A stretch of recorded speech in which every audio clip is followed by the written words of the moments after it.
160 साल पुराना खजाना खुलेगा। ये खजाना कौन सा है, तस्वीर में आपको दिखाऊं। बांके बिहारी मंदिर की तस्वीर आप देख रहे हैं। मथुरा के बांके बिहारी मंदिर में जो तहखाना है उसका दरवाजा खुलने जा रहा है। अगली तस्वीर देखिए जरा। और बताया जा रहा है कि तहखाने में बहुत खजाना है और सोने चांदी के आभूषण हैं। ये भी कहा जा रहा है कि तहखाने के अंदर सांप भी हो सकते हैं, बिच्छू भी हो सकते हैं। ये सारी चीजें होने का दावा किया जा रहा है। अब देखिए जरा, आपको लिए चलता हूं। ये आप देख रहे हैं कपाट खुलने से पहले दीप जलाया गया, पूजा की गई। जो ताला सालों से लगा था उस ताले को कटर से काटा गया है।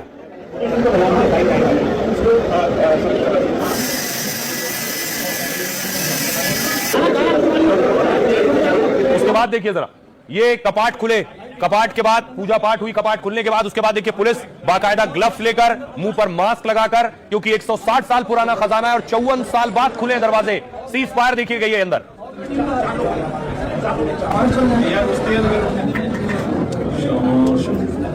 अगली तस्वीर देखिए। अंदर कपाट खुलने के बाद खुदाई शुरू हो गई है।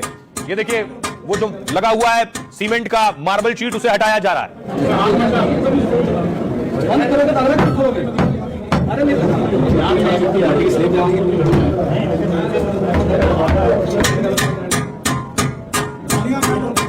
और ये देखिए, खुदाई से पहले 2 सांप के बच्चे मिले हैं।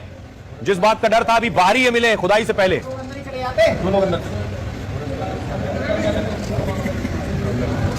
अब देखिए 160 साल पुराना खजाना क्या अंदर है। 29 सितंबर को बांके बिहारी का खजाना खोलने का निर्णय हुआ।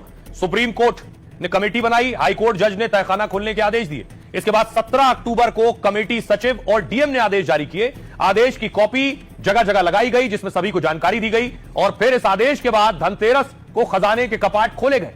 मंदिर कमेटी के सदस्य दिनेश गोस्वामी ने पहले कपाट की पूजा की। दीप जलाकर मंत्रोच्चार के साथ 54 साल पहले ताला लगा था उसे खोला गया। ताला को काटा गया। टीम आधुनिक उपकरणों के साथ खजाने वाले कमरे में घुसी। टीम के साथ सिविल जज है, एसपी सिटी है, सिटी मजिस्ट्रेट और सीओ मौजूद रहे। इसके अलावा कार्रवाई में मंदिर के चारों गोस्वामी भी शामिल हुए। खजाना सालों से बंद होने की वजह से वहां सांप बिच्छू होने की आशंका है, इसलिए मौके पर वन विभाग की टीम, सांप पकड़ने वाली टीम बुलाई गई। खजाने के साथ कमरे में गैस हो सकती है, लेकिन मेडिकल टीम भी साथ पहुंची है। मंदिर में खजाने की खोज शुरू हुई तो टीम को सबसे पहले सांप के 2 बच्चे मिले। इसके बाद खुदाई में बक्सा मिला जिसमें 1970 का लिखा हुआ भी कुछ सामान मिला है। इसके अलावा एक चांदी का छोटा छत्र और कई खाली बक्से मिले हैं। मंदिर में सोने चांदी के आभूषण, कलश, सिक्के और हीरे मोती होने का दावा है, इसलिए बांके बिहारी मंदिर में खजाने की जांच की जा रही है। खजाना मिलने पर उसकी लिस्ट बनाकर सुरक्षित तरीके से उसे रखा जाएगा। 1971 में मंदिर के खजाने के कपाट खोले गए थे। कहा जाता है तब खजाना में मिला सामान बैंक के लॉकर में रख दिया गया, इसलिए लिस्ट बनाकर मंदिर कमेटी के सभी 7 सदस्यों को दी गई है। 54 साल बाद फिर शुरू की गई है खजाने की खोज। आइए आपको सुनवाता हूं, सुनिए जरा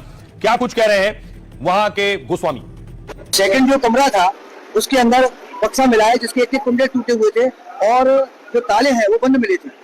और जो बक्से हैं उनके ताले कटवा के देखा गया, सब में बर्तन है, आभूषण नाम की कोई चीज नहीं है। आज ये खजाना खुल रहा है, यहाँ पर कोई भी मुंह उठा करके अंदर चला जा रहा है, ना कोई एंट्री हो रही है, ना कोई चेकिंग हो रही है। यदि उसमें खजाना है और कोई जेब में रख के चला जाए तो उसकी जिम्मेदारी किसकी होगी? इस बात का साक्षी ठाकुर बांके बिहारी जी महाराज है, यहाँ के सारे गोस्वामी है कि इस संदर्भ में कार्रवाई की गई, लेकिन सभी के साथ बैठक के उपरांत इस कार्रवाई को बंद कर दिया गया क्योंकि गोस्वामी समाज नहीं चाहता था कि ये खुले। तहखाना खोला गया बांके बिहारी मंदिर का और तहखाना खोलने में थोड़ी सी मुश्किल हुई।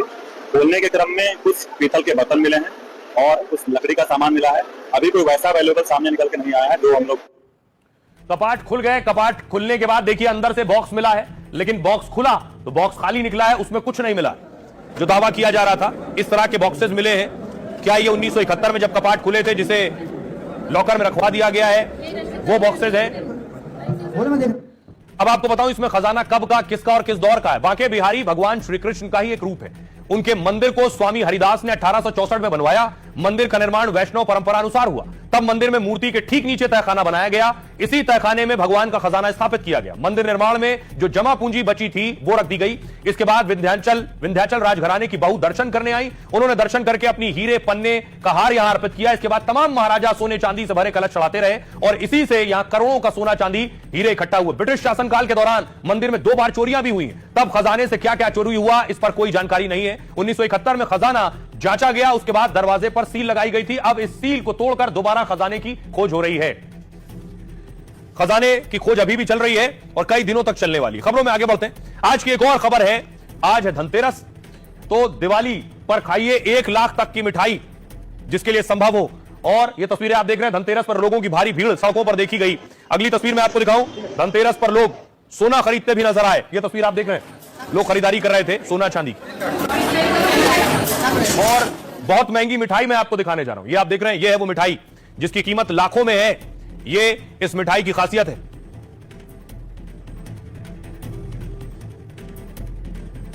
तो जयपुर में देश की सबसे महंगी मिठाई मिल रही है। इस खास मिठाई का नाम स्वर्ण प्रसादम रखा गया है और इसकी कीमत 1,11,000 रुपए प्रति किलो है। दरअसल स्वर्ण प्रसादम मिठाई में 24 कैरेट सोने की परत है और इसे सोने की भस्म से तैयार किया जाता है जो खाया जा सकता है। मिठाई में केसर के साथ ड्राई फ्रूट का इस्तेमाल हुआ है। इसी दुकान में 24 कैरेट पिस्ता लॉन्ज मिठाई भी रखी गई है। इस पिस्ता लॉन्ज मिठाई की कीमत 7,000 रुपए प्रति किलो है। 24 कैरेट सोने से बनी काजू कतली के दाम 3,500 प्रति किलो है। साथ ही 24 कैरेट लड्डू 2,500 रुपए प्रति किलो में बिक रहा है। दुकान में 24 कैरेट गोल्ड से बनी एक रसमलाई 400 रुपए की है। दिवाली पर एक और मिठाई बहुत डिमांड में होती है, इसका नाम है स्वर्ण भस्म पाक, जिसकी कीमत 70,000 रुपए प्रति किलो है। स्वर्ण भस्म पाक को सोने और चांदी की राख से बनाया जाता है। इसमें अफगानिस्तान के खास मामरा बादाम भी इस्तेमाल होते हैं। ऐसे में इस मिठाई को स्वास्थ्यवर्धक भी माना जाता है। आइए अब आपको सुनवाता हूं, सुनिए क्या कुछ कह रहे हैं मिठाई के दुकान के मालिक। ये मिठाई बन रही है हमारी चिलगोजा, जो कि आज की तारीख में सबसे प्रीमियम ड्राई फ्रूट है, पाइन नट जिसको बोलते हैं, और वो भी हम बाहर से इंपोर्ट कर रहे हैं, एकदम टॉप नॉच क्वालिटी का। साथ ही में इसमें हम डाल रहे हैं अंदर real gold Ashes, edible gold जिसको बोलते हैं, 24 कैरेट स्वर्ण भस्म। तो उसका भी हमें, जैसे अगर 1 ग्राम की भी मैं रेट बताऊं तो वो भी 21-22 हजार रुपए किलो होती है। तो और फिर साथ ही में जब ये और ये धनतेरस का दिन है, इसलिए लाइफ का फंडा भी धनतेरस से ही जुड़ा है। दीपावली से 2 दिन पहले मनाया जाता है धनतेरस। बहुत से लोग समझते हैं कि सोना खरीद लो, चांदी ले लो, पैसे, प्रॉपर्टी, यही असली दौलत है। बहनों और भाइयों, माफिया के खिलाफ, गुंडागिर्दी के खिलाफ, देशद्रोही तत्वों के खिलाफ, अराजकता फैलाने वाले तत्वों के खिलाफ अगर कोई लड़ पाएगा तो डबल इंजन की एनडीए सरकार ही लड़ पाएगी, एनडीए का कार्यकर्ता ही लड़ पाएगा। अब देखिए, कल मैंने आपको बताया था बिहार में नॉमिनेशन हुए। नॉमिनेशन करने वाले बड़े बड़े लोग थे। नॉमिनेशन तो हो गए, ये तस्वीरें आप देख रहे हैं जिसमें सम्राट चौधरी हैं, खेसारी हैं, नामांकन किया इन्होंने, लेकिन अब इनकी संपत्ति सामने आई है क्योंकि एफिडेविट दाखिल किया। उस एफिडेविट में देखिए क्या है, ये आपको बताऊं। सबसे पहले देखिए तस्वीर खेसारी लाल की। भोजपुरी स्टार खेसारी लाल सबसे अमीर प्रत्याशियों में है। छपरा से आरजेडी उम्मीदवार के पास 24 करोड़ की संपत्ति है। हलफनामे के मुताबिक उनके पास 3 करोड़ की लग्जरी कार है। उनके पास 5 लाख और उनकी पत्नी के पास 2 लाख रुपए कैश है। खेसारी और उनकी पत्नी के पास 35 लाख रुपए के गहने। डिप्टी सीएम सम्राट चौधरी के अमीर नेताओं में वो भी शुमार है। तारापुर से मैदान में उतरे सम्राट की संपत्ति 11 करोड़ से ज्यादा है। शहर से गांव तक उनके नाम 8-9 करोड़ से ज्यादा की संपत्ति है। अलग अलग बैंक में 27 लाख रुपए और 40 लाख रुपए का सोना है। अगला नाम है शिशिर कुमार, जो निर्दलीय लड़ रहे हैं। पटना की मेयर सीता साहू के बेटे हैं। वो बीजेपी से बगावत कर पटना साहिब से निर्दलीय लड़ रहे हैं। उनकी संपत्ति तेजस्वी और सम्राट चौधरी से ज्यादा है। हलफनामे के मुताबिक उनकी संपत्ति 23 करोड़ रुपए। अगला नाम है रीतलाल का बाहुबली नेता रीतलाल यादव की संपत्ति 13 करोड़ रुपए से ज्यादा है। पिछले 5 साल में उनकी संपत्ति में 1 करोड़ का इजाफा हुआ है। 12 करोड़ की चल संपत्ति और 1 करोड़ का बैंक बैलेंस शामिल है। रीतलाल दानापुर से आरजेडी के उम्मीदवार हैं, अभी जेल में बंद हैं। जेल से निकलकर बाहर आए थे, तब हमने तस्वीरें दिखाई थी, जेल से निकलकर नामांकन किया था। सुनिए सियासतदानों। मैं ऐसी धरती पे पैदा हुआ हूं जहां भिखारी ठाकुर जी पैदा हुए हैं, और हम सबका सौभाग्य है जो ऐसे कलाकार यहां पैदा हुए जिनका नाम क्या बोलो, पूरी दुनिया नहीं, ये जब तक धरती रहेगी ना तब तक इनको हम नहीं भूल पाएंगे। उसी धरती का एक भिखारी हुए, दूसरा खेसारी है। कमल हो, तीर हो, हेलीकॉप्टर हो, सिलेंडर हो, सारे 5 दल के उम्मीदवार जहां होंगे वही हमारा कमल है। और भगवान के आशीर्वाद के साथ जनता का आशीर्वाद चाहिए, जो बिहार में नई सरकार एनडीए की बनाएगा।